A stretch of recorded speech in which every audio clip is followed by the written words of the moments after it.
If you notice, I just turned him in a circle from here. And you just turn him in a circle and peel that wool right off of him.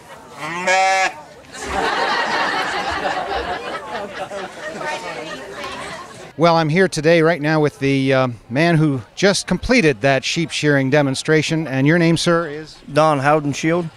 Don, can you tell us from start to finish, how long did it take to shear that sheep? In the demonstration today, start to finish, we're in the neighborhood of 3.5 to 4 minutes to shear this sheep today. And so in a full day's work, how many sheep would you shear? That varies a lot on the breed of sheep and the condition of the sheep. For the most part, you like to try to shear in the neighborhood of around 100 head a day. Wow, that's a lot of work. That's a lot of work. And are there different kind of sheep that you shear in different ways, or is it all one size fits all? There's different breeds of sheep. They're all shorn. The basic method that you saw here today, the Australian method, you try to shear them all in the same, using the same technique. But the size of sheep and the breed of sheep vary a lot as to how many you can do a day and how fast you shear one. Yeah. And when you're done shearing a sheep, are they cold or just embarrassed? Oh, I don't know that they're either one, because you can ask them, but they've never told me. So. And how often do you shear them?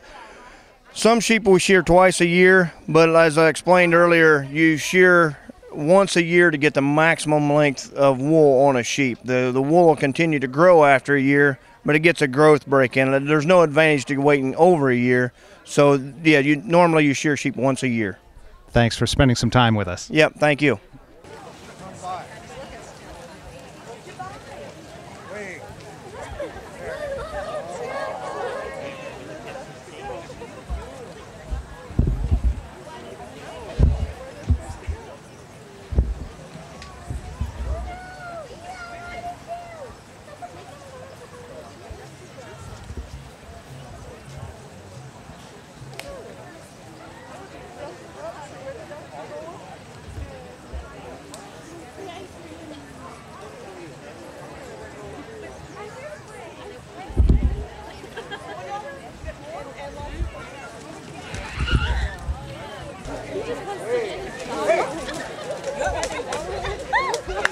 Lie down. Good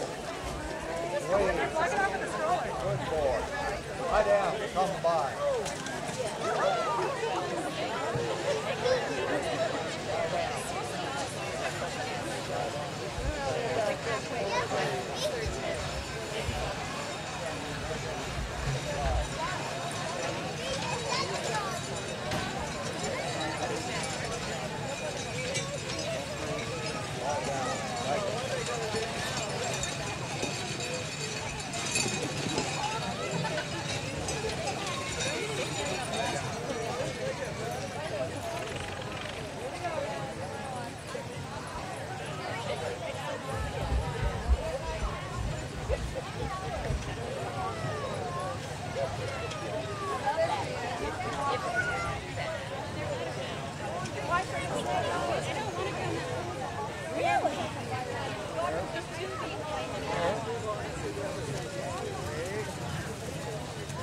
Well, I'm here with John Allreed, who just gave us a demonstration on herding. So let's start with the most important thing first, John. What's the name of the collie, the border collie that we just saw working? That was Pard, P-A-R-D. And you have more than one dog here, right? I have 2 dogs here. I have 1 young dog. It hasn't had much training on him, and Pard is 14 years old. And how long does it take to train a dog to do this kind of work? To do this, you can get a dog to do this work in a year to start, but they're not good until they're 5, 6, 7, and 8. That's their best years. After that, they start going downhill. Before that, they just want to go too fast. And what are the basics you give to direct the dog? All dogs are trained in Scottish terms. If I want them to go left, I say come by. If I want them to go right, I say wait to me. And if I want them to stop, I say that'll do. These dogs originated on the borders of Scotland and England to send the dogs up in the hills to bring the sheep out. That's what they originally done. And they now, primarily in this country, we're only using them for sheepdog trials, just for that's competition now. There's not that much livestock. And the ducks that were being used today and being herded by the Pard, why don't they just fly away? They're too heavy. They're meat ducks. They won't fly away. So we use heavier ducks. Now these ducks are the only ducks originated in the United States. They're Cayugas. They're a cross between a mallard and a black wild duck. Now these are all drakes, and the drakes most of them are sterile. These are here, and it's hard to get them. That's why, but I like them. They're pretty, and they put on a nice demonstration. They can stand the heat, where a pekin cannot stand the heat. That's a white duck, but these can stand the heat. And how long have you been doing this? I've been doing it 15 years. First, I had dogs imported from one from Wales and one from England to start with, but now these dogs here are from the United States. Well, thanks so much for talking with us today. Okay, we appreciate it. Thank you. Have a good day. I'm Patty House. I work for OSU Extension in Clark County as the 4-H Youth Development Educator. And Patty, what are we doing right now? We're making jump rope with kids using baler twine and yarn, and they leave with a finished jump rope ready to go exercise and work off some energy. All right, let's get started. Show us what we do first. Okay, we begin by taking the yarn and the baler twine and we wrap it into 3 strands, and we'll demonstrate that here. The gears inside are really elaborate. The gear system inside is actually about a $150 system. So it may look like a very simple machine, but the inside is really complicated. And how's it working? Are these kids doing okay? Oh, they're doing a great job. She certainly is expending a lot more energy than you are, right? But you're going to get the switch, right? Yep. How long does it take to make a jump rope? Oh, usually a couple minutes. Depends upon how fast or speedy turner down there is. Did you eat your Wheaties this morning? Yep. Okay. Then it'll start to tighten, and the 3 strands will become 1 strand to make the jump rope.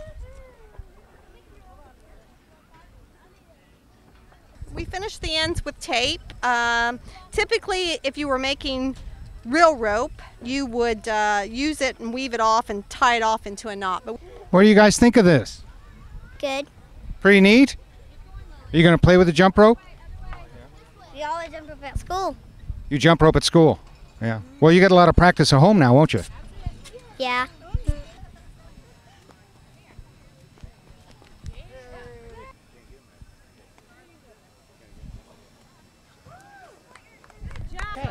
Well, I'm here with Linda Donaldson, and Linda, what are we looking at here, and what are we doing with it? Well, what we're doing is we're taking an alpaca fleece here. This is one of my males, and there's probably about 7, maybe 8 pounds of fiber here because he's a pretty dense male. And what I'm doing is just skirting through it, sorting through it, getting out all of, like, here's some straw. Just to get that out before it goes to processing. So and I'm also pulling out anything that is maybe a seconds, like this over here, for example. If I grab this, you can see that this is straighter and it's coarser, and that wouldn't make nice yarn that you want to put next to your skin. So Does this all have to be done by hand, or can be done by machine, or what? You could do it by a machine, but the problem is it's not going to catch everything, so you want to catch the big stuff to make it easier on the processor. So for example, like all this seconds, they actually use some of the seconds, the alpaca seconds that we all had, for cleaning up the oil spill down at the Gulf because it was absorbent for the oil. So a couple of things that we're doing here is, one, skirting out all of this stuff, and getting it ready so it could be processed into either rovings or yarn. And if you feel over here, for example, this is a piece of the Korea, and you can feel there's a lot of hay and straw and gunk in it, and quite frankly it wasn't worth even picking through it. It was just going to be too much work. So that goes over in this pile. These are seconds, which you could make into rug yarn, or quite frankly I would throw it away. Seconds means what? It means, that's a good question. You get it off the belly or sometimes down the leg, or it also means maybe on an older female or an older male, their fiber's just coarse and short, especially the females, because the females, their nutrients are going to the babies, because most of the girls are pregnant most of their adult life. We start breeding them at age 2, and they have an 11-month gestation, and we can rebreed them 2 weeks after they give birth. Well, I'm here sitting next to June, and June, what are we doing today? We're weaving on a rigid heddle loom today. And how old is this practice? How long has loom weaving been going on? Probably 1,500, 2,000 years. And so what are the basic premises? How essentially does this machine work? If you remember as a kid going over and under with your yarn, this is simplifying that because we have 2 sets of threads, and if you'll notice here that one is up and one is down, and when I put the heddle down, they switch places. So what it's allowing me to do, instead of going over and under, I go straight through the warp or the yarn. And what are you making now? I'm making placemats today. And how long does it take to make a placemat? Well, How do you change patterns without the whole thing unraveling?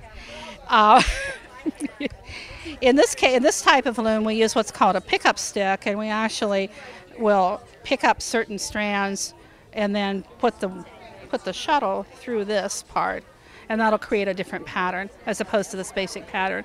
Or I can use my fingers and twist the yarns and create lace patterns, other kinds of patterns in it. If someone like me who knew nothing about it wanted to start, how long would it take to learn? About 2 hours. Really?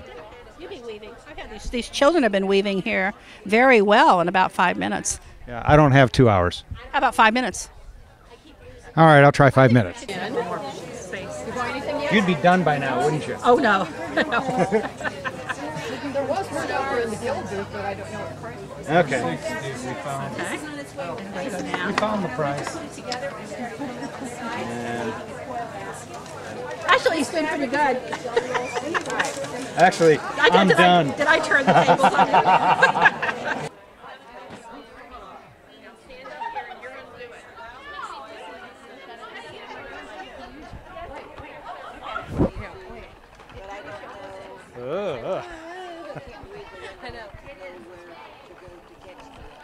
Well, I am sitting here with someone who has a really interesting piece of machinery here. First, what is your name? My name is Kim. And Kim, what I'm looking at right here resembles something like a vertical meat grinder, but what is it actually? It's called a circular sock machine. And how old is this equipment? This is over 100 years old. Really? And, well, can you tell us in basic terms how it works? In basic terms. The needles go around as I turn the crank, and they are pulled down and they make a stitch. So as you crank around, you can knit a sock. It's very cool.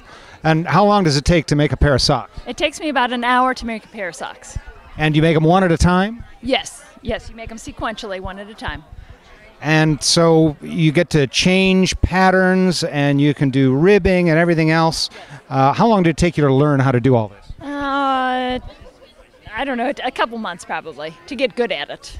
Really? That's not all that long. How long would it take to make a pair of socks without the machine? Oh, me? Probably 3 months. I mean, it would take me a long time because I don't have a lot of free time. And you can do a pair of socks in? An hour. That's just amazing. You want to show us a little bit of what you're doing?